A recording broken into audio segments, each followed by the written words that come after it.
How are you? Thank you so much for agreeing to do this podcast, this conversation.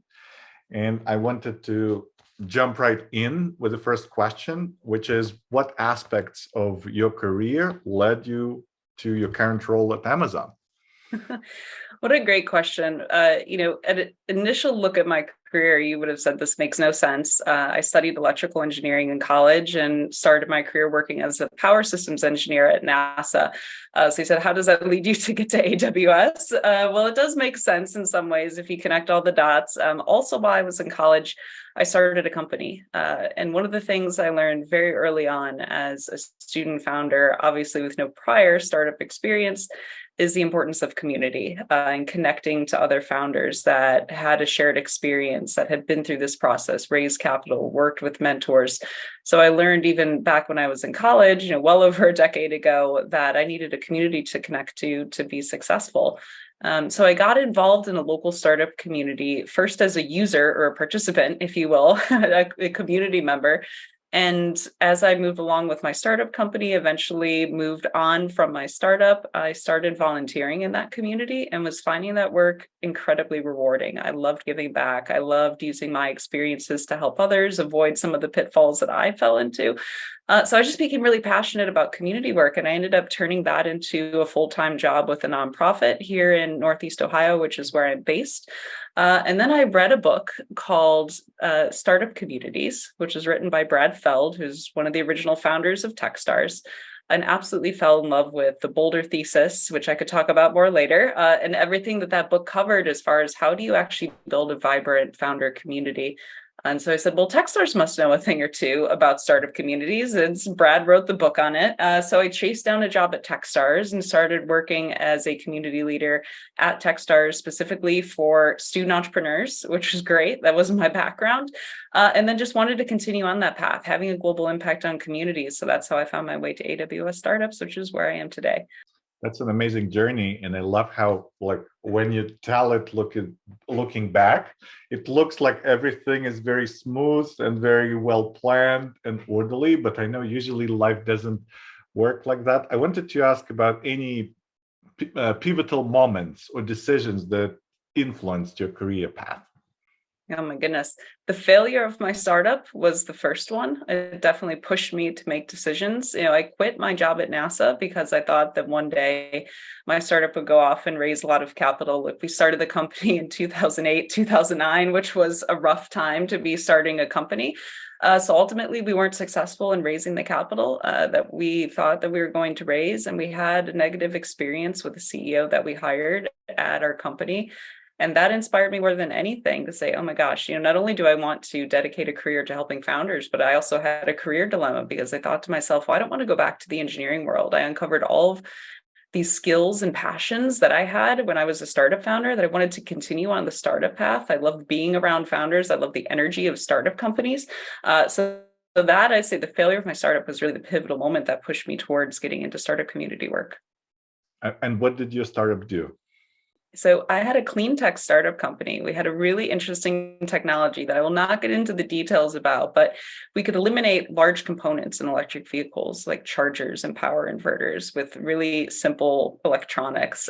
So it was really technical and I loved it. Loved the clean tech space. I still serve on the board of a clean tech incubator here in Ohio called Bright Energy Innovators. Still very passionate about that space. But yeah, of course, now my career is totally different. Although at AWS Startups, I feel like I do get to leverage some of my technical background because I'm working with technical founders.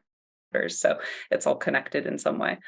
There is one technical female founder that I'm currently connected with that I definitely need to connect the two of you. I just, when you were talking about like technology, your role at NASA, and her name is Margaret Kocherga. She's originally from Ukraine, and I've been following through journey here in the Charlotte ecosystem. It's been amazing. But like any founder, she's like figuring it out. Even though she's had a lot of successes, the road ahead is tough. So your experience, I'm sure, would be extremely valuable. So thank you for sharing that background. Love I'll that. I'll make the connection. Yeah.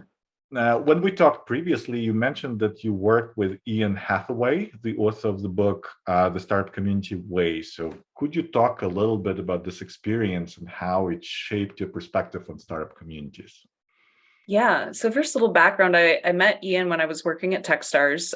Ian was leading the ecosystem development team, so the team that was really focused on startup communities and programming for startup communities.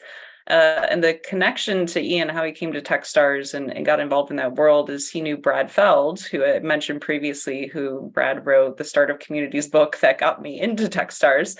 And Ian co-authored the second edition, or the revision to that book, called The Startup Community Way.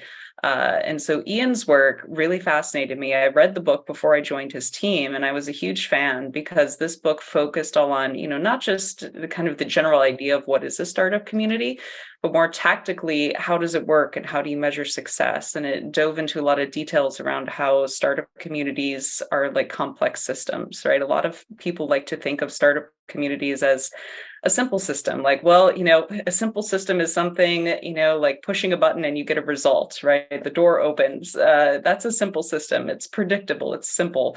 Startup communities are not that way.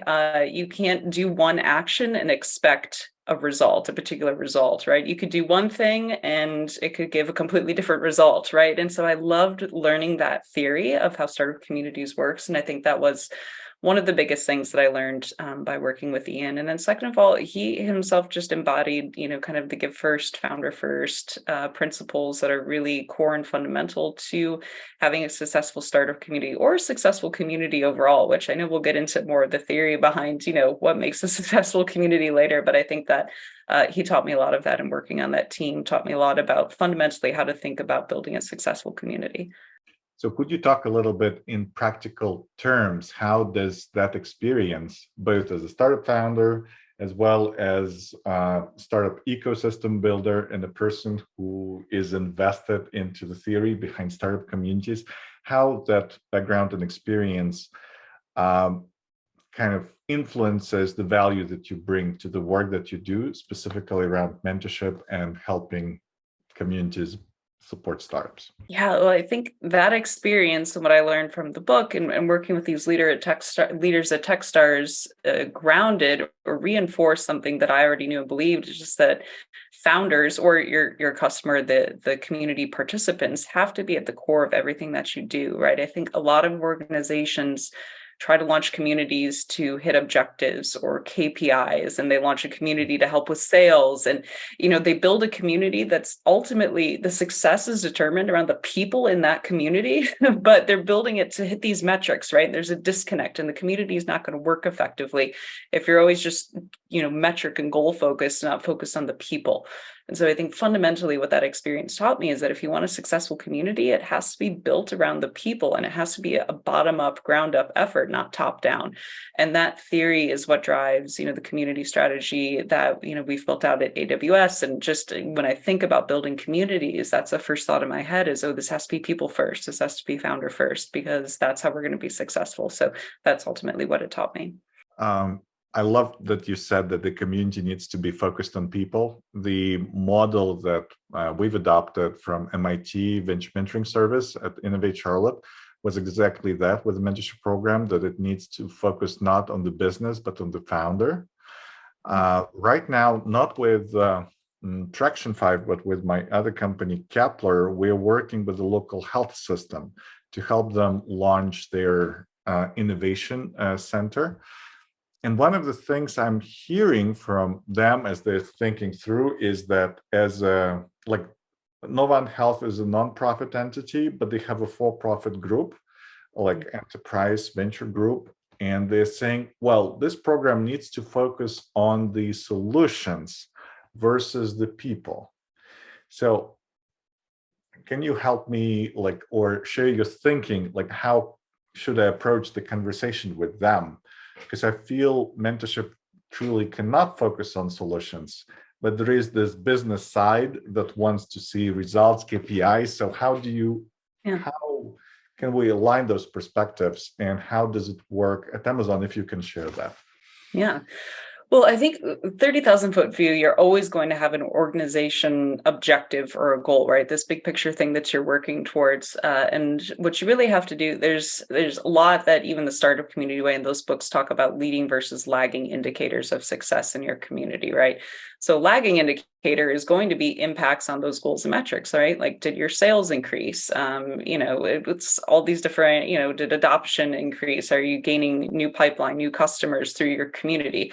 Those are the lagging indicators. And the problem is that those lagging indicators in the context of a community typically don't show up on, a quarterly basis, right? Like you typically see in a corporate reporting cycle, they're like, oh, okay, where are KPIs at this month? And you're like, well, it's a community. It's just going to take longer for us to be able to tie a direct tie between our activities and our motions and what the actual results of those are going to be. So first is educating your leadership around, just so they understand that there's going to be a time delay. That's the nature. That doesn't mean that you can't tie KPIs to communities. You can, and there's actually a lot of great writing and blog posts and different things that I've referred to. David Spinks does a lot of great writing around this, how to build a community strategy and how to actually have KPIs, right? But those are going to be your lagging indicators. Now, what do you do if you say, you can't just say, well, I'll let you know in 18 months if this is working. You have leading indicators, right? And those are the things that you're tactically doing today that are indicating that, okay, because we see this result today, that's going to be tied to seeing XYZ result in the future, right? So if we're seeing our community engagement grow, right? If we're seeing our event attendance grow in the community, if our Slack workspace is active, if we're seeing more active users, those are all great leading indicators. You could say in the future, this is going to lead to increased sales and increased adoption, right? So you can break it down. You just kind of have to take your high level 30,000 foot goal and break it down into what are the activities I'm doing today that ultimately connect up to that goal. There are a lot of good models and frameworks for that, but it does take a little bit of education because it's a little bit non-traditional and again, can't be done on a monthly, quarterly basis. That makes a lot of sense. What we've used at Innovate Charlotte was Net Promoter Score. That we collected quarterly and sometimes even monthly from mentors. And what helped me is sometimes a very small thing might upset someone, like I haven't responded to an email. And if there is a feedback loop, people kind of get re-engaged. If there is no feedback loop, you lose them. So that's those are the things I found helpful. So I'll probably need to follow up on those things you've mentioned and see how I can structure the discussion with the leadership of Health as we're working on this program. So thank you for sharing. I wanted to talk a little bit about mentorship. So you've been a startup founder, so you work with mentors. So from your experience, what kind of background or expertise tends to produce the best startup mentors? You know what? I'm going to say it has nothing to do with their background or their expertise. I have met amazing mentors that come from all different backgrounds, corporate backgrounds, startup founder backgrounds, small business backgrounds, education backgrounds. I don't think that matters. I think it's what's motivating them that matters, right? Are they founder first? Are they, have a give first mentality, right? Give first is a big thing that came from Techstars, right? It's still basically tattooed on my forehead. Absolutely live day to day by that. If the mentor is genuinely coming to the mentorship relationship with an interest in just helping somebody and leveraging their experience so that they could help somebody else succeed, that's going to be the most successful mentor. And it's not about their background. I think there's kind of a butterfly effect or ripple effect in, if you make one email introduction for a founder, you have no idea what that could lead to. That could lead to that founder getting a massive investment. It could lead to them closing a big sale. So sometimes even just the smallest actions that might seem like they're nothing in the moment can have the biggest impact. And so I think it's just the mentor that's willing to take 5 minutes and answer the email, right? And those type of people just have a certain mentality, again, that give first, I just want to help other people. And that's what really makes the best mentors. Once I had a guest speaker at one of our events who had a presentation, how to be unhelpful as a mentor. I like that. I think to that point, if I go off script for a second, one of the most unhelpful mentorship qualities that I see is sometimes people like to mentor to hear their own voice heard and to pick apart other people's ideas, and they just it makes them kind of feel big and powerful or whatever. It's an ego thing, but I see that sometimes in mentors, and it's very destructive, where they're really coming to it from a selfish standpoint, and not to genuinely try to help somebody, but to try to pick them apart. And I experienced that myself a lot early days of my startup at pitch competitions, and certain mentors that were just coming in almost trying to, flex their knowledge, and honestly we're not helpful in that way. So there are a lot of ways to be a great mentor, and there are a lot of ways to not be a great mentor. So I appreciate that. And I appreciate that point. That's super relevant. I came across a lot of folks, and it's a natural instinct. When you know that someone is doing something that doesn't align with your expertise, you want to tell them. So what's the better approach? Like tactically, what should that person do? Like you are like a business person and you have a founder who fails to send invoices and collect payments, and to you it's non-brainer. Why don't they do it? Or they hire people who are not a good fit and it's obvious to you. Like, how do you deal with situations like that as a mentor? I hate to take standard relationship conflict management lessons in this, because ultimately a mentorship relationship is a human relationship, right? So whether it's a friendship or a romantic relationship, I think a lot of the same ways, the same tactics of active listening, and making sure that you're responding in just a gentle and kind way. Like there's a right way to give constructive feedback and a wrong way to give constructive feedback. So I think it could actually go back to basic relationship management principles. Some of the best mentors are just really great communicators and really great effective listeners, and they have a way of giving constructive feedback in a way that isn't destructive to the founder or to the work that they're doing. And so it's not to say don't be critical, of course, but it's to be critical in a helpful and a constructive way. One of my insights through that experience has been the level of trust in the relationship. So depending on how much equity, like trust equity, you have built, the more upfront. It's easy to be upfront and the communication is perceived correctly. Whereas if you jump in just pursuing this particular problem or tactic without considering the context of the relationship, it's not working well. So we trained mentors to look both at the kind of stage of the relationship when they're giving feedback, not just at the problem itself. Yeah. I don't know, does it make sense?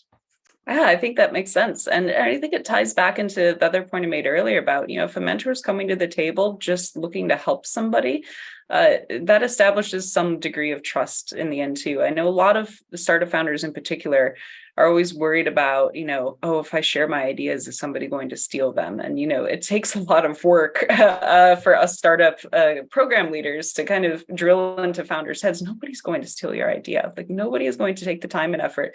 You are the best person to be launching this product and this technology. Don't be afraid. Don't worry about people stealing your ideas.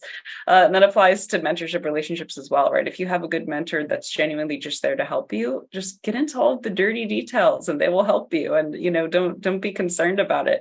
But yes, and that that does tie into mentorship training and onboarding, which I could speak a lot to as well. But that's important. I think both training the mentee and the mentor is an important part of a mentorship relationship or a mentorship program that absolutely needs to be part. It's not just training and onboarding the mentors, but it's training the mentees how to make the best use of that time and how to ask the right questions and how to follow up with your mentors as well.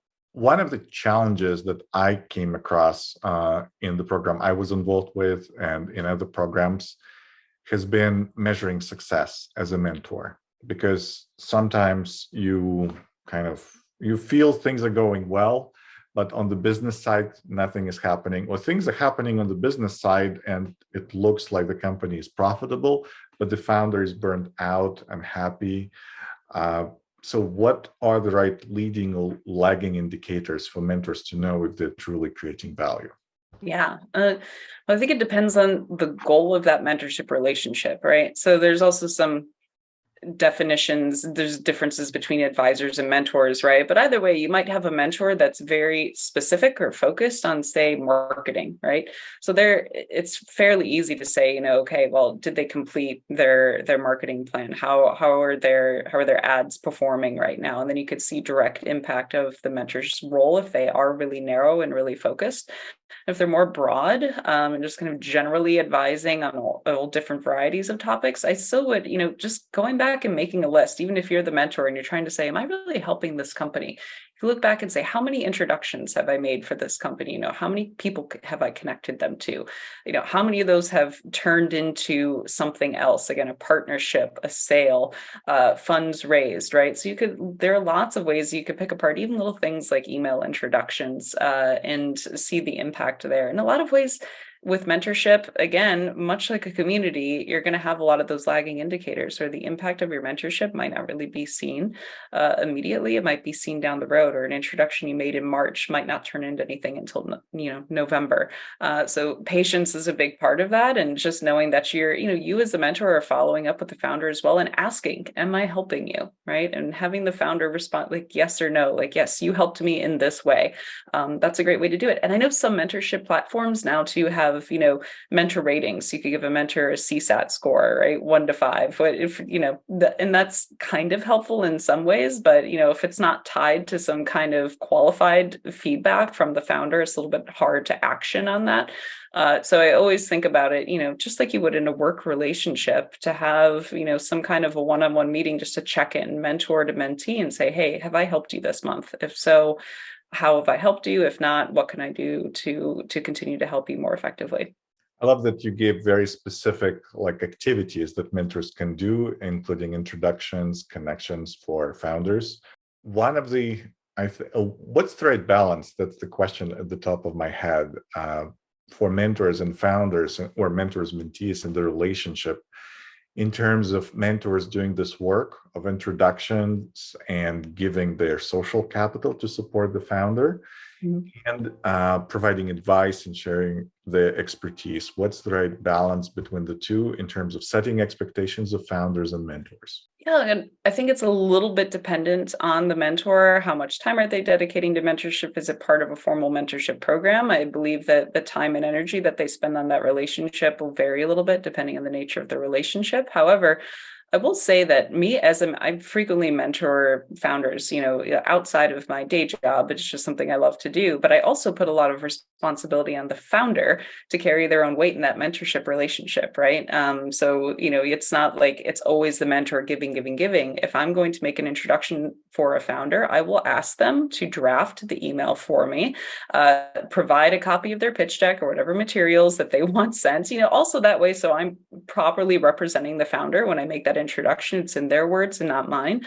But the mentor should also put some responsibility back on the founder that says, hey, if I'm going to make 15 introductions for you, I need you to contribute to this and to show that you're also engaged and you're going to follow up with the folks that I'm making this introduction for.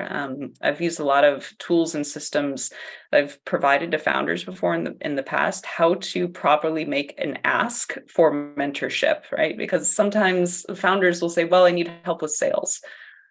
Great. Can we be a little bit more specific, and what's your desired outcome from this mentorship meeting? For the founder to answer, this is what I'm hoping to achieve by meeting with this mentor. That is a very important question, and ultimately could drive the success of the mentorship relationship. The founder have to have a clear idea of their goals. They can't just expect to meet with a mentor and have all their problems solved. I wanted to dig in a little bit on advice. What role does advice have in a mentor-mentee relationship from your perspective? Ultimately, since the mentor isn't part of the startup company, almost everything they say is advice, arguably, and that's important because a lot of times as a founder, you could be led in 10 different directions by different mentors. So there's a delicate balance, and I wish it could be more prescriptive about this, but it is very situational and dependent. I would just caution every founder to take every piece of feedback, and advice is just that. It is advice. Ultimately, your mentor is not part of your company.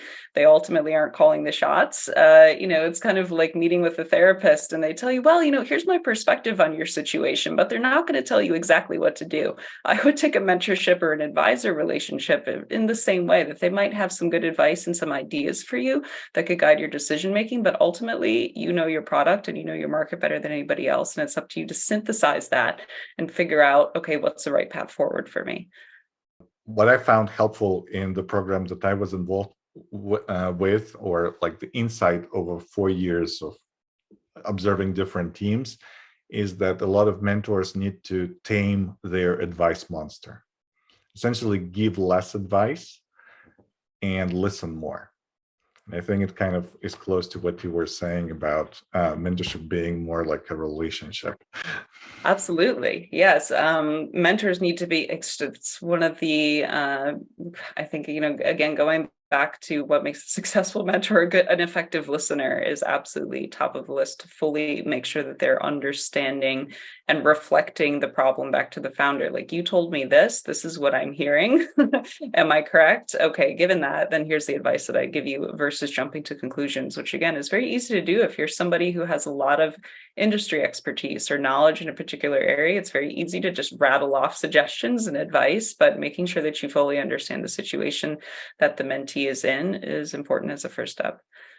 I think I'll have one more question about mentorship and then we'll move on to startup communities, but I'm really curious, have you had any experience with team mentorship or when a startup founder gets not one mentor, but a team of mentors who meet all at the same time and they kind of bring different perspectives to the table? Have you come across this model before, or do you have any thoughts on this? Goodness, I personally have not participated in that. It's usually never in the same room at the same time. That sounds incredibly stressful and overwhelming, perhaps. I don't not to say it's a bad thing if it's managed and run effectively. But I know, even for instance, in Techstars accelerator programs, founders get a lead mentor and they have other advisors or experts that they could call on for something really specific. I'm not sure that they will ever meet at the exact same time. Like I said, not to say that's necessarily a bad thing. I think you just have to be very clear in setting goals for that meeting and structuring and gating it properly so it's effective and it just doesn't become, I could see it just becoming, a bunch of people talking and arguing around in a room and everybody sharing opinions. So I think one-on-one can be much, much easier to manage and to achieve the desired outcome at the end of the meeting versus a group meeting with a lot of mentors at the same time. But I'd be curious to see if anybody has a model that works for that. Actually, MIT, they developed the model, and that's the model that all the programs I've been involved with use. It's always a team of at least 3. And personally, for myself, what I found is one-on-one mentorship is best. And this is like no argument in that.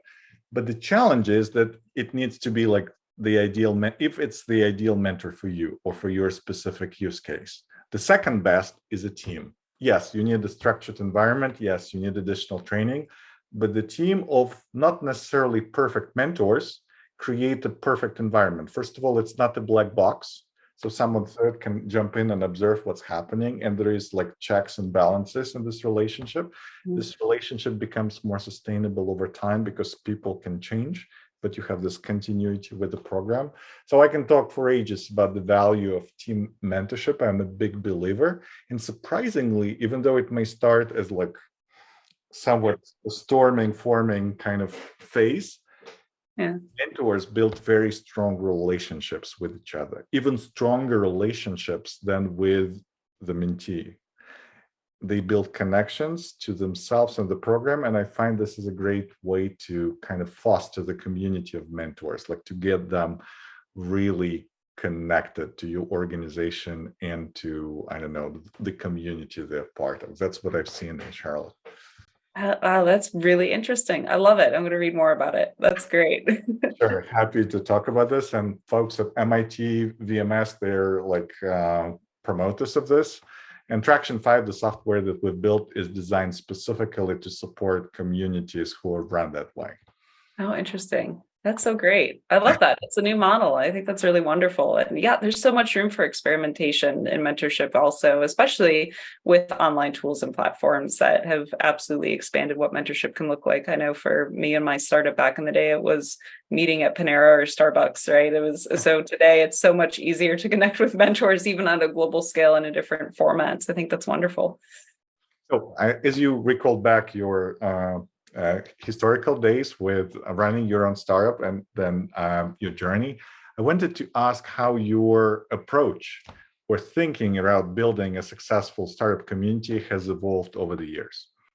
Goodness. Well, there's some tactical evolutions, and I think First and foremost, I'm from Akron, Ohio, Cleveland, Northeast Ohio area. Our startup community has really, I would say, quite frankly, struggled over the years, and how a community operates here is very different from how a community might operate in Boulder or in Austin, right? And so I believe that my perspective has changed learning and observing other ecosystems in different cities, and it's expanded a lot of ways in a positive way. The way that we do things in Cleveland is one way of doing it, but the way that other communities operate, I've just learned a lot from that experience. And I think overall, the core of how I would manage a startup community, despite all that, hasn't changed. Like, still building programs based on what founders need, not necessarily what the local government needs or what your entrepreneurship support organization wants, or there's so many other influences that sometimes can dictate the direction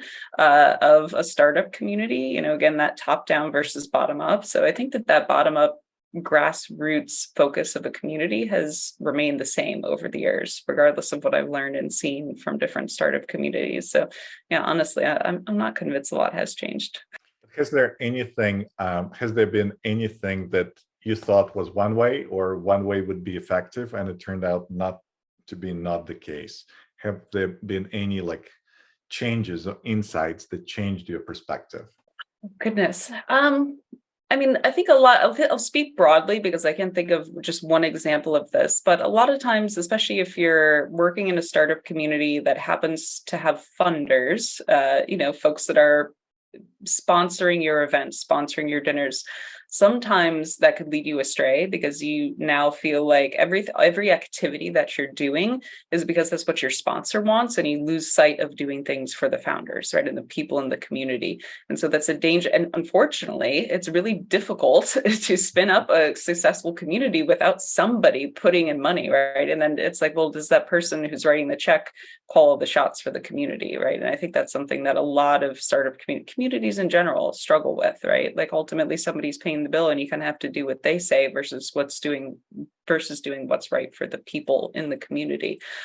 So that's just one thing that I think, of course, I've learned and seen unsuccessful more and more over the years. I see a lot of communities fall into that trap. So I think that's probably the biggest lesson learned, and how you get around that could be dependent on the situation, a little bit tricky, but it's definitely the biggest pitfall. There was one thing that was really surprising to me, and that was kind of my evolution. And I was surprised to see when I was talking this week to Simunza from Zambia. He had a similar approach. When we started out our organizations, our focus was more on scalable startups, technology driven. And in both cases, in Charlotte and in Lasaka in Zambia, they started to change their approach, in part driven by pipeline. There was not enough technology-enabled startups to allow other entrepreneurs to join in, even though not without resistance, but it allowed to create a spot where you don't have this barrier between two groups. Folks with more privileged backgrounds who build sophisticated health tech, fintech, or whatever tech startups, and folks who are not necessarily less smart, but they are not as connected, they are not as exposed, and they're building something lifestyle, but they are, when exposed to the right program, that is not boxing them. Oh, you are a lifestyle business. There are organizations that support you in this corner. You get exposed to these ideas and you come together in one spot and you change your mindset, and you can build a more scalable business next time. Yeah. I'm not sure a lot of people bought into this idea, but I saw that there is not that much difference, that this difference is artificial. And if you focus on the founder, it doesn't matter, honestly. I wanted to hear your perspective on this. Absolutely. You think about a community as just a collection of sparks in a box, right? In a confined space, right? So if you bring in different sparks, different shapes, sizes, colors, doesn't matter, there's still going to be a flame that's going to ignite it. You'll have a higher chance of that happening, right? So the more that you could be inclusive in your community, the different perspectives and backgrounds. Again, these folks coming in that might be, own a bakery shop, still have their own connections and their own expertise. You don't know, maybe they left a corporate job at IBM and decided to run this bakery. So you have no idea. You can't assume based on what somebody's doing today right? I think having, again, it's just adding diversity to the community. It's adding connections, it's adding network, it's adding motivated community members. So absolutely, I believe that, including folks, founders, students that are interested in entrepreneurship, they're all going to add unique perspectives and energy to that community, just adding energy to the system. And so the more successful your community will be. Yes, absolutely. Just activity in general, regardless of, if it's from Techstars of founders only or not, I still believe that, I found valuable connections, mentorship connections, networking connections from others that are starting completely different types of companies than what I was. So absolutely, I believe in the diversity in the community. Thank you. Thank you for sharing that perspective. I'll keep asking other people. I'm just curious what's kind of balance on this. I wanted to ask about, I guess, community builders or people who are involved in building communities. What do you think are prerequisites for this role, and what do you need to be successful? Well, first, I don't think there are any prerequisites, right? I think having a passion for this area or space that you're trying to build community in. Again, of course, my lens is through startup communities, but anybody that's passionate about supporting entrepreneurs, you don't have to be a former founder necessarily to lead everything. Oh, you have to be a founder, yes, there's a degree of empathy, I believe, in being an effective leader in a space if you have personal experience, right? Because you have a purpose behind being a member of that community. You're going to be more driven. You're going to be passionate about it. But I don't necessarily think it's a prerequisite, right? Passion and purpose for a particular cause can come from all different areas in your life, right? Like maybe your brother started a company and you care about it. There are a million reasons. So I don't think that, you have to have been a startup founder to be a successful startup community leader necessarily. You just have to care about it and have the right motivations and care about founders deeply. But as far as personality traits, of course, I do believe that there are certain personality types and characteristics and skill sets that just go well with community builders. If you look at job descriptions for community managers, heads of community directors, a lot of it, you want to be a people person. You're going to be working with people a lot.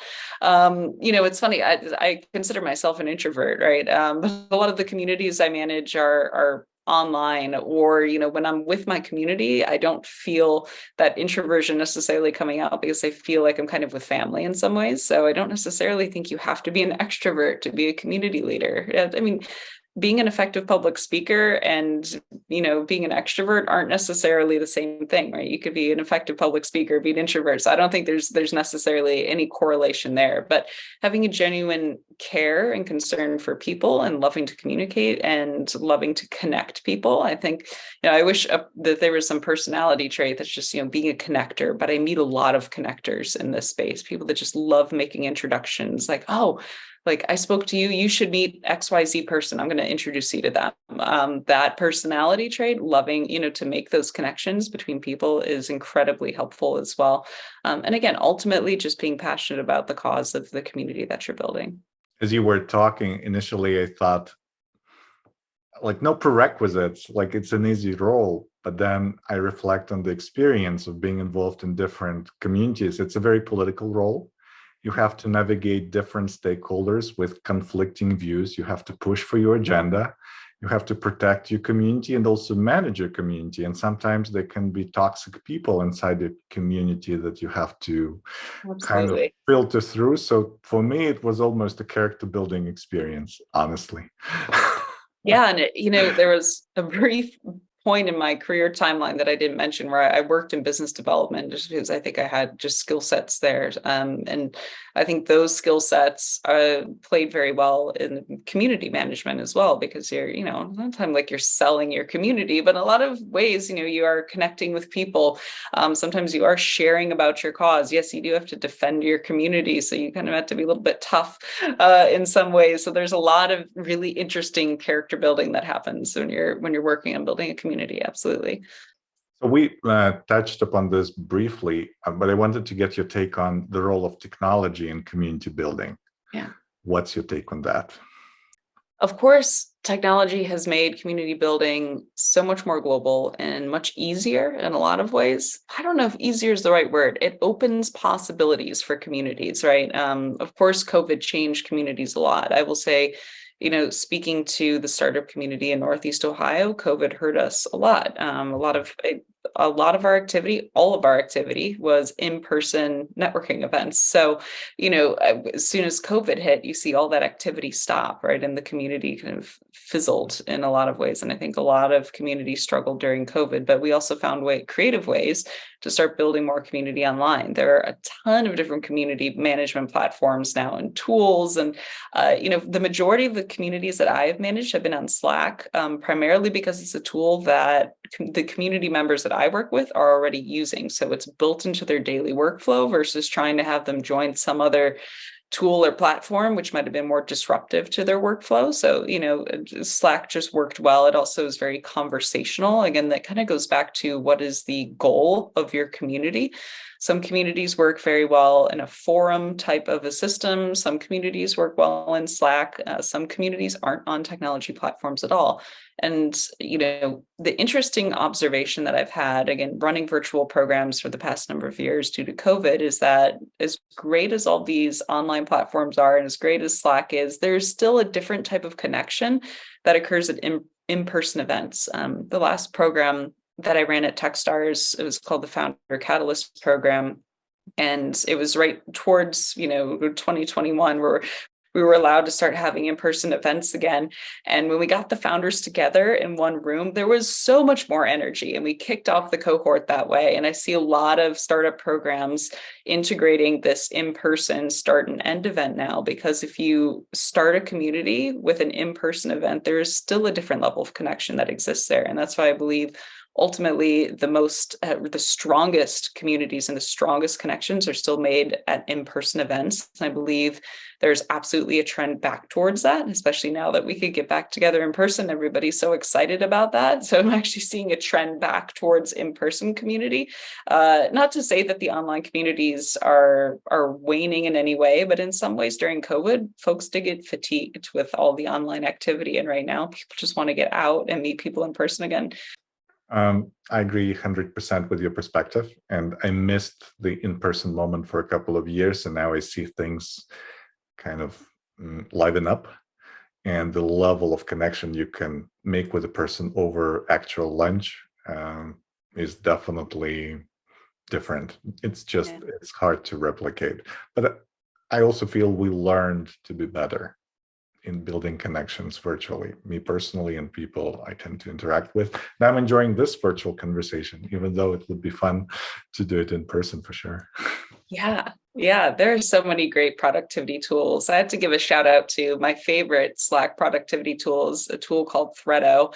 And they make a very large community feel much smaller through different tools and tactics like automated welcome messaging, which used to be something you could do in Slack. It's tricky to do it now without an external tool.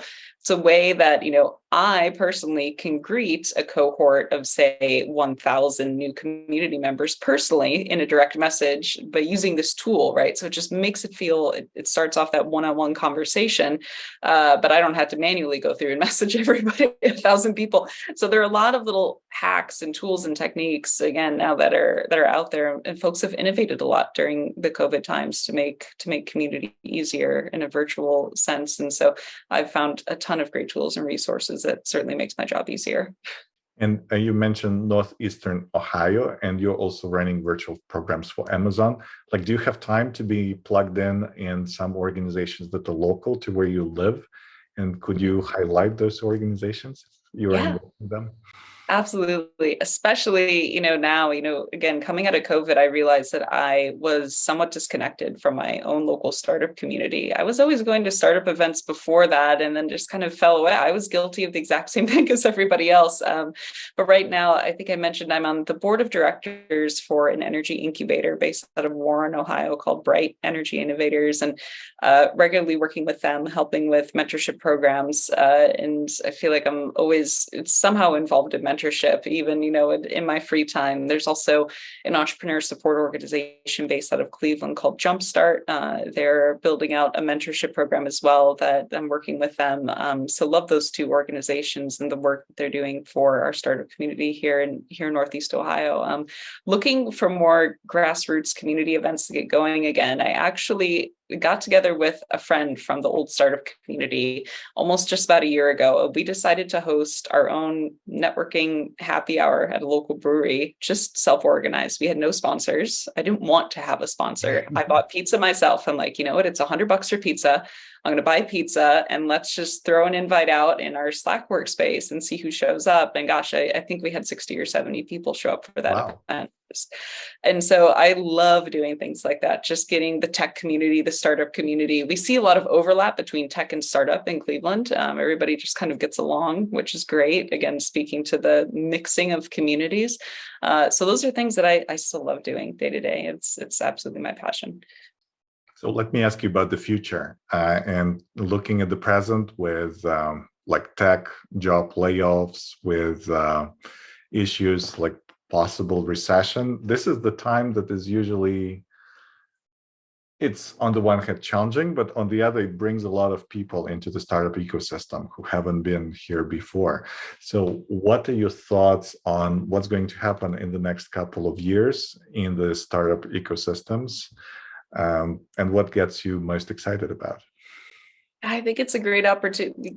Usually times of struggle bring a certain bond in communities, right? The communities get stronger because everybody's more eager to help each other, right? If you're fortunate enough to have a job or to be hiring, you're very eager to plug into the community and find those that might have recently been laid off, right? And get them employed. And so you see people being almost more giving in difficult times such as these. So I'm excited to see what, new communities spin up, how our communities become stronger through the difficult times and hopefully emerge and continue to grow even as things turn up. So I still see a lot of energy in the communities that I manage at work and outside of work. I believe that, folks are just as energetic as ever, if not more motivated. A lot of folks, particularly startup founders, tend to be, that type that's really motivated when things get tough. The tough get going, and that's all. That's all the startup founders for sure. I still see a lot of energy and a lot of positivity. Thank you so much, Courtney, for your time and for your very kind of direct answers to all of my questions. Hopefully, our listeners and viewers will find those insightful. Thanks so much for having me. It was a pleasure.